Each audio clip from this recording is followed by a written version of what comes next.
Hi everybody, welcome to part 2 of our discussion on chapter 6, the music chapter. I'm going to talk about the 1950s, the beginning of, that many consider the beginning of the rock and roll era in music.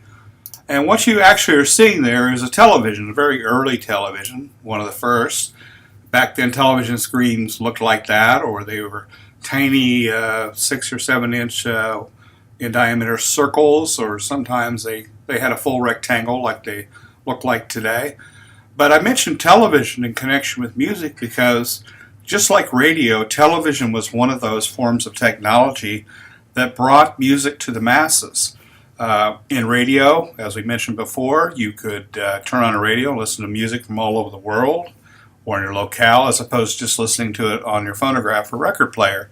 Television did the same thing when it came along in the 1950s primarily. In 1948, only 1% of American households had television sets. So it was still a pretty new phenomenon, even though television had been invented in the 1930s. It wasn't commercially available, it wasn't mass produced for many, many years later. Part of that had to do with arguments over the bandwidth of television, how many lines per inch they should have, and various types of networks started different kinds of systems up, and international TV sets were slightly different. And it wasn't until they finally agreed on some standards for the way TV was going to broadcast images and words and sound that they finally started producing the sets for the mass market. That grew pretty quickly, and by 1953, only 5 years later, about half of the households in America had a television set, at least one. So when you extrapolate that out to 1978, by then, and some people even argue a little before then, almost all households had at least one TV set. And as we know today, it's not uncommon for people to have 2, 3, or 4 TV sets in their house, in addition to watching TV on smartphones and other kinds of devices. So, as I said, TV was one way, an important way, that people could watch programs, could watch concerts, could watch appearances on variety television and other types of shows, and see musical acts either live or recorded. And that went a long way towards making music more popular and popular music even more popular. Picture of Alan Freed, who was a disc jockey back in the 50s, and he was very popular, nationally known even, but mostly on the North Coast, or the East Coast, I should say. And he was caught up in something that's important in our discussion about music, and that's payola. In the 50s, there was a series of payola scandals. Payola is a made-up word that stands for a combination of payoff and Victrola, as in Victrola records, like Edison produced. So payola was this practice of record promoters paying disc jockeys to play their songs on the air. So in other words, somebody who had a particular record label or was trying to promote a particular artist or song even would physically go around to radio stations and say, look, you play my song, 10 times today, a day for the next week, and I'll give you X amount of money or other things. Well, it became a problem because some people thought that was kind of unduly influencing what kind of music people would buy. So there were some congressional hearings in 1959, and Alan Freed was one of the disc jockeys who was commonly known for accepting money for providing these services to people, record promoters and business managers that wanted these deals. In many cases, it wasn't just money that people were paid. Disc jockeys were paid in drugs and given alcohol or even sex or other favors, tickets to a game or something like that. So it was a pretty widespread practice in the 1950s at a lot of television stations across the country, and it never really has entirely gone away. Back in 1998, a promotional strategy called pay-for-play emerged. And it's essentially the same thing, although a little bit more on the up and up. There were actual contracts and deals by which people could exchange copies of music to get airplay. But it was a little bit more on the up and up, but it's still essentially payola. So that part of the music business is a kind of a ugly part of its ugly past, but I have no doubt that that practice continues to some degree these days. One of the things that was important in the development of rock music in particular was a publication called Billboard magazine. It's since gone mainly online. And basically, Billboard is where people would go to find out what records were at the top of the charts. And so it had all kinds of charts catered to people's musical tastes. You could find out what the hot country song of that week was, or the top 100 pop songs. Nowadays, it has on its website, it has all kinds of listings for best Latin music and all kinds of other things, best hip hop, best gospel, best Christian rock, things like that. Now, I would take you to the website, but I found out when I tried to record this program before that when I went to the website and navigated through several scenes, the minute I did that, suddenly I lost all audio for this presentation. So I'm going to trust that if you want to look at Billboard charts, just go to www.billboard.com and you'll see what I mean. In addition to various kinds of charts listing who's number one this week and who's number 3 this week but used to be number 1, who's up and coming, you can click on links to play portions of songs. It has a lot of news content and feature content and, quite frankly, promotional content from artists and their representatives. But it's a fascinating website, so if you get a chance, go to www.billboard.com, and by not going there, I hope that the audio for the rest of this recording will hold up. So the guy in the upper right there is Frank Sinatra, back when he was probably in his late 20s, early 30s, very snazzy dresser, and we're going to jump back a little bit and talk about the 1940s because we really haven't talked about that. But there was an era called pre-rock in the 1940s, and people like Sinatra and Pat Boone and Bing Crosby. Pat Boone is still doing television commercials to this day. He's got to be fairly old. Were called crooners. They sang a lot of sophisticated or not so sophisticated ballads and love songs, and they were the Elvis Presleys and name your favorite artist of today's of that day. You know, people would literally go wild, particularly women would particularly go wild over Sinatra because he was cool and sophisticated and had a variety of types of songs. He in the 50s he really recorded, in the 40s and 50s he recorded a lot of jazz standards and things like that. And then eventually he became kind of more commercial and pop-oriented. He was the one that recorded New York, New York, and a lot of songs like that. Kind of a schmaltzy song, but he was very popular for many decades. I got to meet him briefly when he came to Wichita for a concert. He is well known for was well known for his links to the mob and well known for his dislikes of reporters. And I attempted to get a question to him as he was passing out of the concert in front of a group of reporters, and I basically got a get lost kid kind of response from him, which was kind of cool because it was sort of typical Sinatra. The other types of pre-rock people that were really popular in the 40s was boogie woogie music, often played by the same bands that were in the 30s and 40s, like the Glenn Miller Band. And the Andrews Sisters were probably the most well-known practitioners of that, but there were others. If you've heard songs, Bette Midler later covered some of these songs like Boogie Woogie Bugle Boy of Company B. That's all boogie woogie music, and if you're into that kind of thing, you might check out the Andrews Sisters or some of the recordings of Bette Midler, who's a more contemporary star. Rock kind of became, in the 50s, something that can be defined best by just calling it a blend. There have been so many different kinds of music in America: jazz, blues, rhythm and blues. Just realized I misspelled rhythm. Gospel sounds that were all kind of given a soft edge at first, rockabilly edge, if you will, almost a ballad edge, and then gradually got harder and harder as the electric guitar in particular was hooked into rock music. There were some other influences of country, folk, and pop vocals that came in. And so rock is traditionally thought of as a real mashup of different kinds of musical styles. And that's why it's kind of hard to define what rock is.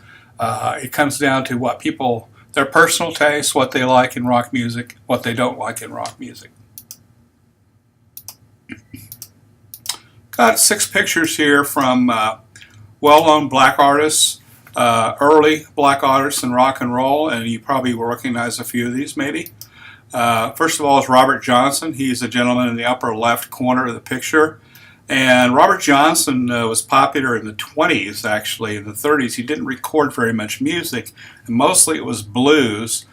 He wrote a song, for example, called Crossroads that was later covered by Eric Clapton and a lot of other rock musicians in the 70s and 60s. And he's largely responsible for people actually looking back at the early blues and thinking that they want to put more of a rock rhythm to it and using that. Son House is another blues rock guy. Little Richard, who's in the middle on the left there, well known for being a very flamboyant performer, rocking it out on the piano, singing a lot of songs that like Good Golly Miss Molly, that get people on their feet. One of the early rock guys that really had crowds moving and standing up and taking part. Chuck Berry, who's on the bottom left picture there. Same kind of a guy, very responsible for just kind of getting crowds pleased and whipped up. A friend of mine was asked to play with Chuck Berry once, probably 20 years ago, and Chuck Berry had a reputation of, he didn't really travel with a band, but whatever city he was in, he would recruit. So the promoter would recruit some local musicians to play for him. Chuck Berry had a reputation for being notoriously hard on these local pickup players. My friend Jim Cross got asked to do that one time, and he said Chuck would just kind of vary off into various songs. He didn't have a set list. He didn't communicate well with the other people that were playing in the band with him. It was kind of like you walk into a club and suddenly you're required to perform. You don't know. Of course, you know the standard Chuck songs, but you didn't really know exactly how the evening was going to go. So Jim said it was a very interesting experience, and Jim was a great enough guitar player that he was able to keep up and knew most of Chuck Berry's classics. But it was a very interesting experience, too. Very mercurial personality. Muddy Waters was a blues musician who did some rock music later on, and I had the fortune of interviewing him for a story and listening to him perform. Howlin' Wolf, another really important early blues guy, but also somebody who transitioned into rock and roll. And keep in mind that a lot of these performers, too, were people that later groups in the 1960s and 70s and 80s would say that they're mentors. People like the Beatles and the Rolling Stones and other groups would say they learned their licks from listening to these records put out by some of these people. Bo Diddley, who's in the upper right picture there, you can almost always identify Bo Diddley by not only his looks, he usually wears a hat, but by his rectangular shaped guitar bodies, many of which he made himself.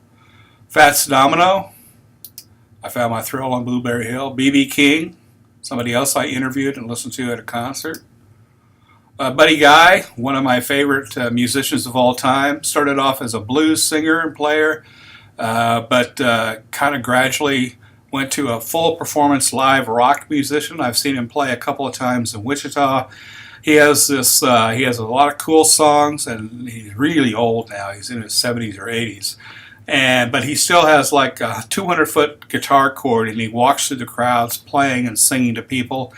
He particularly has an affinity to women and tries to use his time in front of the crowd to kind of get them involved in the music.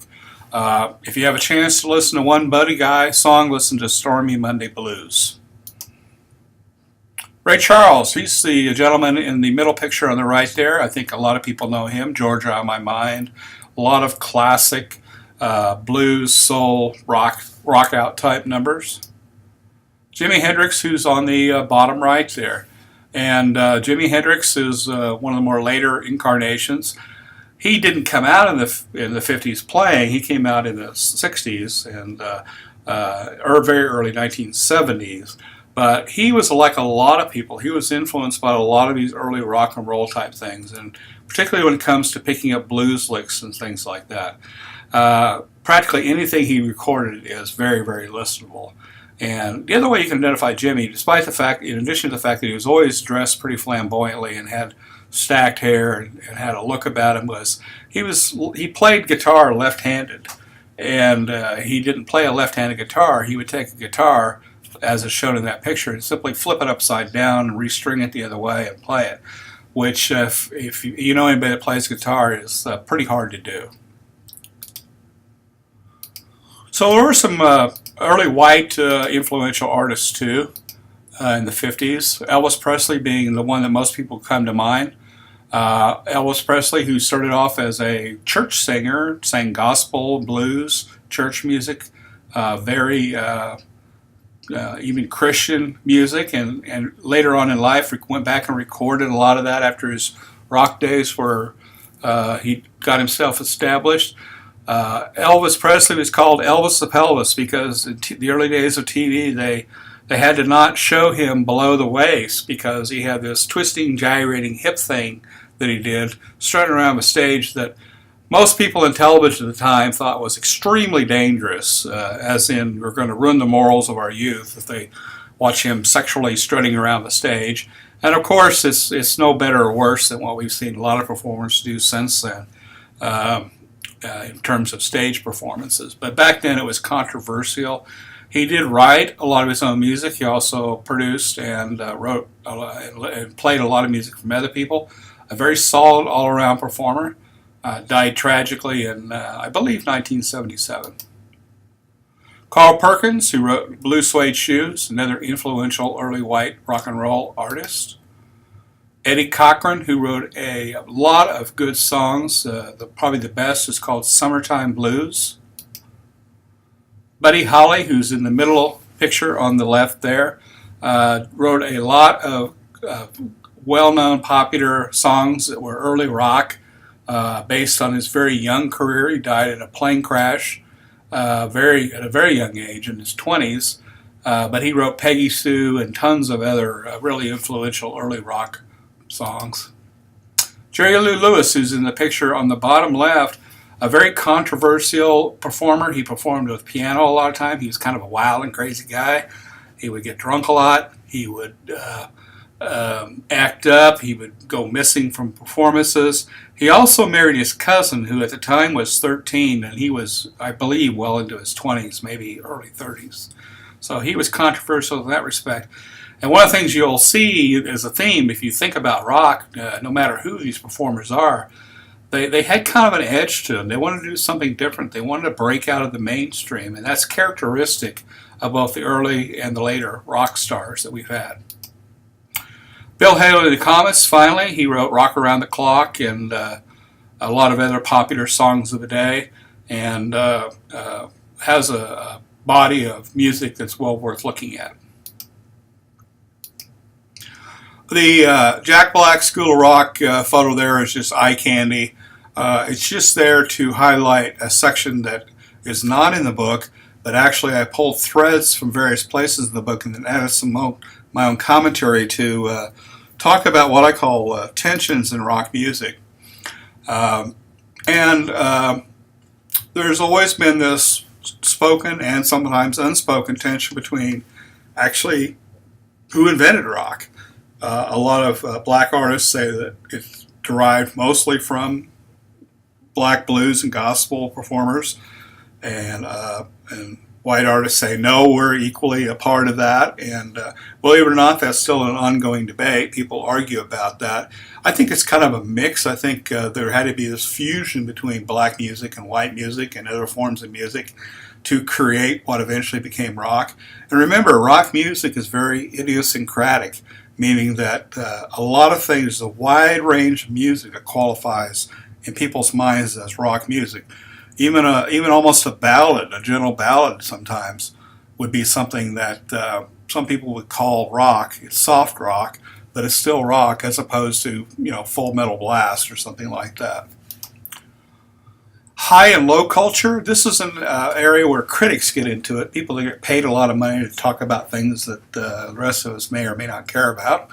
Uh, there are a lot of critics of rock music, and a lot of them say that the reason they're critics is that the music is kind of base. In other words, it's a low rent form of entertainment. It's not something like opera or the ballet or a fine piece of literature or a sculpture or painting that you can critique on a high plane, on a high level. That rock is pretty much whatever people think it is, and that there's some based on lyrics and based on music. Some people don't like the way some rock music sounds, or any music sounds. Some people don't like the lyrics. They don't think that there should be obscenity and things like that in music. So some kind of purist critics think that rock music occupies a low status on our cultural skyscraper, and other people who value rock think it's high on our cultural skyscraper because it's for the masses. It's what the masses appreciate. You can apply the same argument to practically any genre of music, but I think it's more clearly stated when you talk about rock music because it's there that you actually find huge differences of opinion. And very quickly, there's always been this rift between males and females in rock music, except for some instances, very strong individual performances in rock, and then later on in pop with girl bands and boy bands, things like that. Female rockers have been overlooked and ignored to a large degree. And there may be other reasons why that is because rock seems to most people to be sort of a masculine, heavily testosterone-driven type of profession. There have been a number of artists that have broken through that, female artists that have broken through that and proved they can perform and sing and rock out just as intensely as their male counterparts. But there's still this old boy network going on where it's harder and harder for females to break into any of the music businesses outside of pop. A female rock star, you can count on a small proportion of those compared to the male individuals or the male groups. Sacred and secular, and this kind of goes hand in hand with black and white and high and low. Some artists, particularly, let's use as an extreme example, somebody who only performs spiritual numbers or Christian music. That's sacred music, in other words, as opposed to a lot of rock music, which is secular. It's all about pleasures of the flesh. It's all about things that aren't necessarily associated with qualities of goodness or godliness. And so there's sometimes this rift or tension between those two forms of music. But those boundaries have been kind of fudged quite a bit because, there's quite a few successful Christian rock groups that, although they may not use obscenities in their lyrics, still use the form of the music, the driving hard beats, the driving drums, the pounding bass, the amplified guitars, the other musical instruments come in. They still use volume and the quality of music and the way their message is delivered as any other rock musician would. And that's just one example. So sometimes what I see now is that there's more of a blend of the styles and that people don't get as concerned about that divide, but it is still there. And I'm going to skip a little bit of this simply to say there are divides between urban and rural rock music and north and south. If you think of southern rock music as exemplified by the Allman Brothers and some other bands from the 70s, and more current bands too. Southern rock and southern music has a little bit different feel than northern urban rock, and those are just differences geographically, and probably not a huge division or tension, but they are there. East and West can be really exemplified by the fact that when you think of West Coast rock, even soft rock, particularly in the 70s and later, you think of groups like the Eagles and things like that have their own blend of easy listening rock, as opposed to the East Coast where you may get Bruce Springsteen, New Jersey, rocking out in a very hardcore way. And those are just two bands. There's many, many more bands you could use to compare that with. So you probably recognize the group. That's the Beatles in an early television appearance, probably in 1964 or so. And standing with him is a man named Ed Sullivan. Ed Sullivan was hosted the most popular variety show in America during much of the 1960s and 70s. And the reason is that was a top venue. If you were an unknown band, or maybe known in some other part of the world or part of the country, like the Beatles were in Britain, to be invited onto the show to perform live was it's how you kind of made it in America back in the days. And this appearance, and Sullivan ended up booking them a couple nights in a row because the first night there was such chaos and that the fans across the country were immediately wanting more. So the term Beatlemania was spawned based on their performances in the Ed Sullivan Show. On the right there is a crowd shot. This is legitimately how people, particularly young women, reacted to seeing the Beatles and some of the other early rock groups in the 60s and 70s.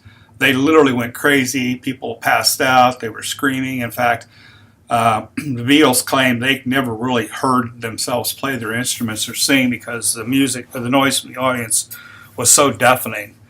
But it's important that you know about Ed Sullivan and Beatlemania because they were one of the first UK groups that came over and really took America by storm. Something that we talk about later as the British invasion. So, speaking of the British invasion, here's some album covers.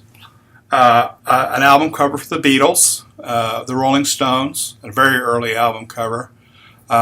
Groups like the Kinks, Ray Davies and the Kinks, You Really Got Me, the Animals, and a bunch of others. Now, the British invasion was, at the same time, American rock musicians were kind of pulling on their forebears and blues and jazz and other types of form of music to create American rock.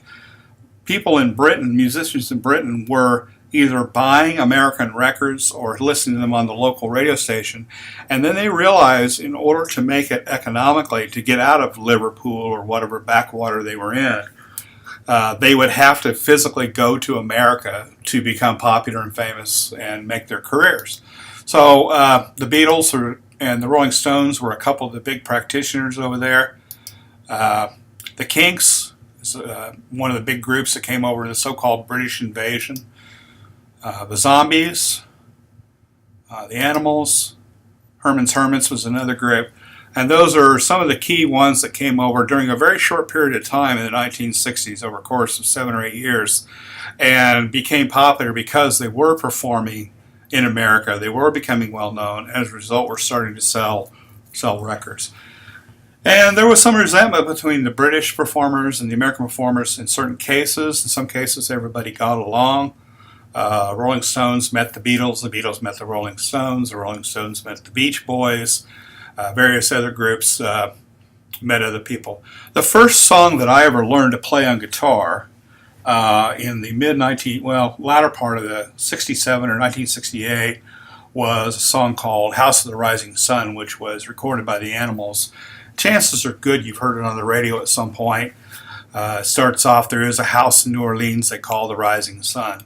And I learned to play that on a battered old Fender guitar when I was probably a year or two after the song actually came out.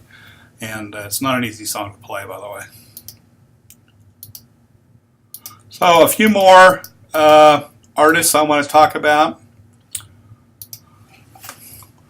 Back in America, the pop rock scene in America was evolving to where they were hearing a lot of other types of groups. And when I say pop rock, I mean some of these performers really were pop performers or folk performers even, and some of them were heading toward rock fame.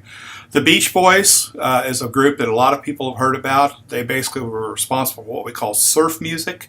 And there's a million songs, and they all kind of sound the same. But if you get a chance to check out a free download of a Beach Boys song or two, you'll get a sense for what that music sounds like. I Get Around is one. Their most famous album was called Pet Sounds. It's still considered a classic. A lot of people I've had that album. It was influential to the Beatles and some other groups and British groups in the 60s. There on the upper right is Bob Dylan, who started off life as a poet and folk singer. He later went electric with his guitars at the Newport Jazz Festival, and pretty much was totally rejected by his fans, who wanted him to stay with the pop, acoustic, blues, folk song kind of thing. And Dylan probably is an American genius. I've never seen him perform live, but I've heard people say that you get one of several Bob Dylans when he performs. You get a coherent one who remembers the songs and plays beautifully and sings well, and or you get somebody who's doesn't perform very well or doesn't even show. Another group that is worth mentioning, another person is worth mentioning, is Joan Baez. She's there on the left column in the middle. A well-known folk singer who pretty much stayed folk, although she got a little rocky in her musical sounds later on. She was like Dylan at the forefront of the folk music, and later became involved more with pop music. Peter, Paul, and Mary, they wrote a song called, or they actually performed a song called "Leaving on a Jet Plane." That's maybe a song you've heard a million times on the radio. That song was actually not written by them. It was written by a man named William Deutschendorf, who later changed his name to John Denver and became a recording artist in his own right. So he was an early songwriter for a lot of these 1960s groups, and then later went on his own and had a very successful career, sold millions of records. I got a chance to interview him at some length before a concert that I attended and wrote a review of, and he was a genuinely nice guy.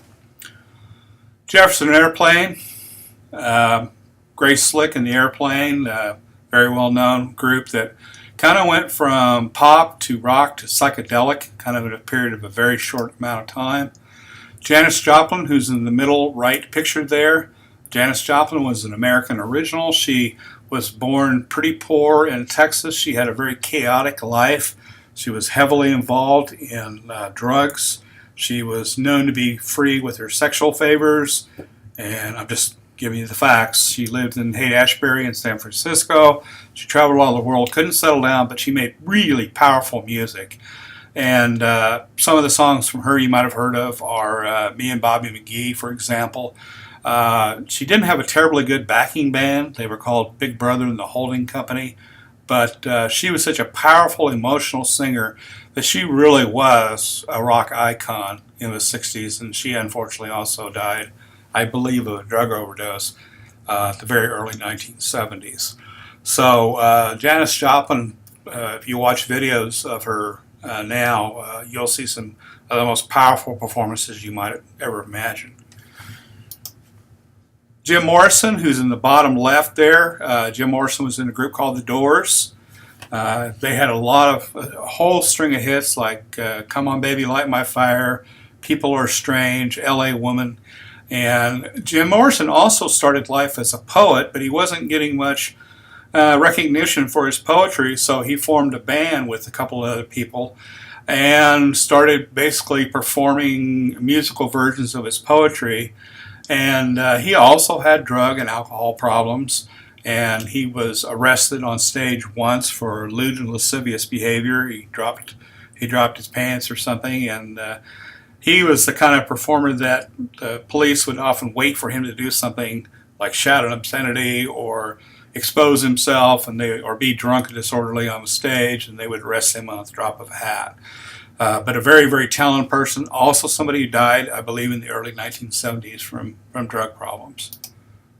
Jimi Hendrix, finally, one of my favorite performers of all time. This is from a poster for one of his albums called Voodoo Child. He had another album called Axis, Bold as Love, which I think overall is one of his best songs. I think some of his more powerful songs include things like Purple Haze, and there's a little slow blues number called Hey Joe that is definitely worth listening to. It's one of his best things. Hendrix was a true original, like Janis Joplin. He came from a blues background. He learned the blues literally at the feet of some of the classic blues performers that we've talked about.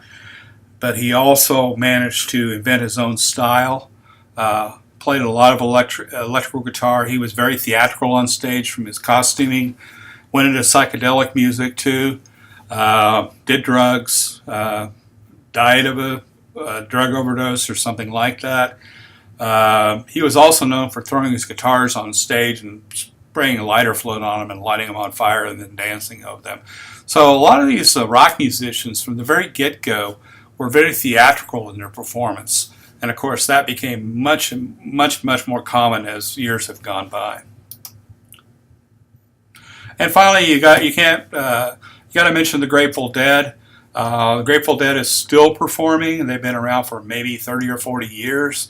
I was never a big Deadhead. I wasn't a huge fan of their music because they perform best live, and their concerts would go on for hours and hours and days sometimes. They just would play. They would ad-lib a lot of their playing and just play until they got into a groove, and they would, play that for a while, and they might play a 9 or 10 hour concert.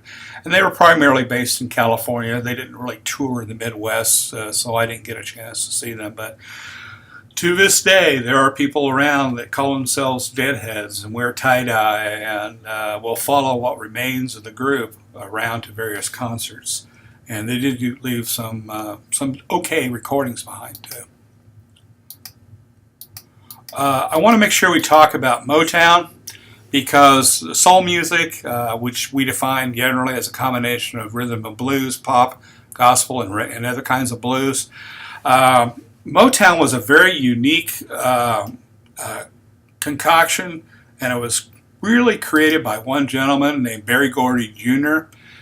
In Detroit, he founded Motown Records, which is now very commonly well known. But at the time he started off in the early to mid 60s, there wasn't really a venue for black artists who were starting to do more than just sing ballads.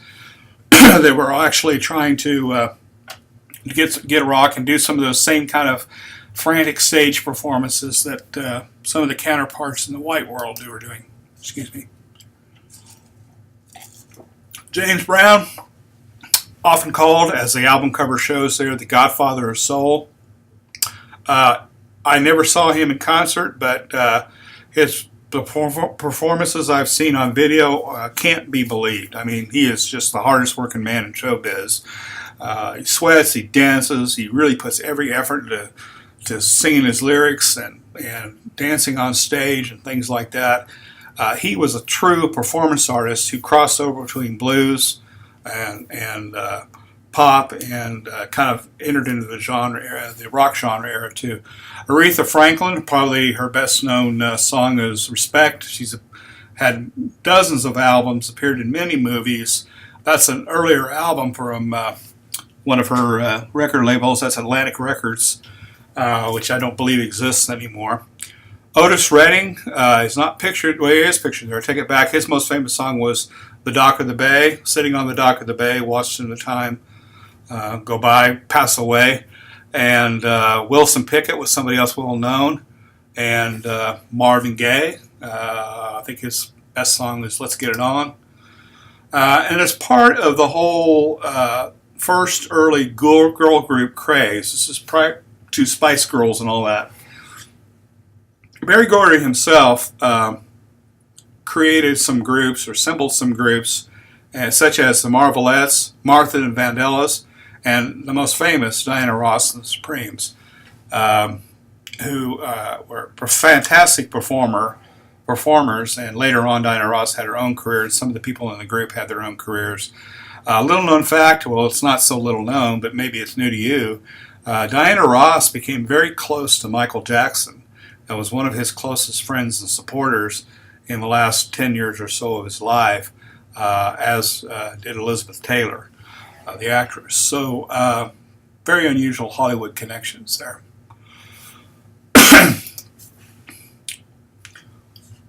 I'm going to stop here because we're going to pick up the next PowerPoint show with the 1970s, some rock classics, and so tune into part 3 and you'll get a chance to hear all about that. Thanks.